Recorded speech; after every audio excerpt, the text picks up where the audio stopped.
అందరికీ నమస్కారం. ఎవరైనా ఇద్దరు వ్యక్తుల మధ్య మాత్రమే ఏదైనా విషయం దాగుంటే దాని రహస్యం అంటారు.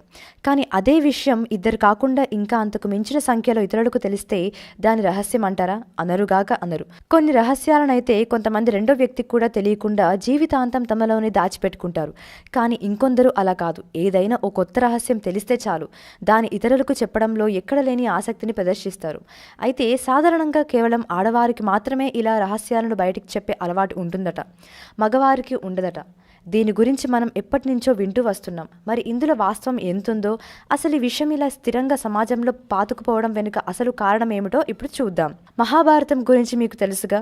అందులో కుంతీదేవి పుత్రులే పాండవులు. అయితే పాండవులను కనకముందు కుంతి సూర్య భగవానుడి అనుగ్రహంతో కర్ణుడిని కంటుంది. కానీ ఆమెకు అప్పటికి పెళ్లి కాకపోవడంతో ఆ విషయం నలుగురికి తెలిస్తే ఇబ్బంది అవుతుందని గమనించిన ఆమె శిశువుగా ఉన్న కర్ణుణ్ణి నదిలో విడిచిపెడుతుంది. అనంతరం కర్ణుడు వేరే వారి వద్ద పెరగడం, విద్యలు అభ్యసించడం, కౌరవుల చెంత చేరడం, పాండవులతో యుద్ధం అన్నీ అవుతాయి.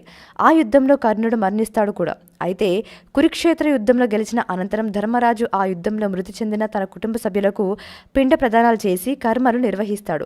కానీ కర్ణుడికి సంతానం కానీ కుటుంబ సభ్యులు కానీ ఎవరూ లేకపోవడంతో అతనికి పిండ ప్రదానం చేసేవారు ఎవ్వరూ ఉండరు. ఈ క్రమంలో కుంతి అది తలుచుకొని దుఃఖిస్తుంది. అనంతరం ధర్మరాజు వద్దకు వచ్చి కర్ణుడు మీ అన్న అని అతనికి శ్రాద్ధ కర్మలు చేయాలని చెబుతుంది. దీంతో ధర్మరాజు మొదట విలపించి అనంతరం ఆగ్రహిస్తాడు. అంతటి రహస్యాన్ని కడుపులో పెట్టి దాచుకున్నందుకు గాను ఇకపై ఆడవారు తమ మనసులో ఎలాంటి రహస్యాన్ని దాచుకోలేరని శాపం పెడతాడు.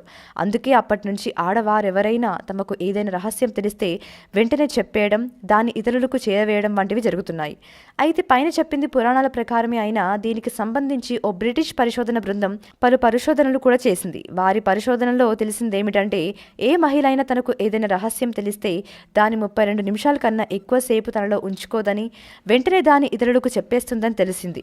అయితే మగవారు కాకుండా కేవలం ఆడవారి రహస్యాల విషయంలో ఎందుకు ఇలా చేస్తారనే దానిపై స్పష్టత లేదట.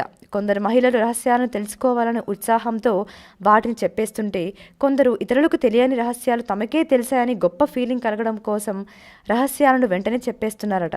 ఇంకొందరికైతే రహస్యాలను ఎక్కువ రోజుల పాటు దాచిపెట్టి ఉంచితే వారిలో మానసిక ఒత్తిడి తీవ్రతరమై అది భరించలేక రహస్యాలను చెప్పేస్తుంటారట. ఇక రహస్యాలను చెప్పడం విషయంలో పురుషుల దాకా వస్తే వారు కూడా రహస్యాలను చెప్పే సందర్భాలు కొన్ని ఉన్నాయట.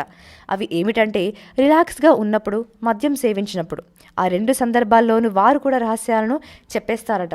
ఏదేమైనా రహస్యాలను చెప్పడం విషయంలో పై అంశాలు కొంత ఆసక్తికరంగా తెలుసుకునే విధంగానే ఉన్నాయి కదూ. ఈ వీడియో కనుక మీకు నచ్చినట్లయితే లైక్ చేయండి, షేర్ చేయండి, సబ్స్క్రైబ్ చేయండి.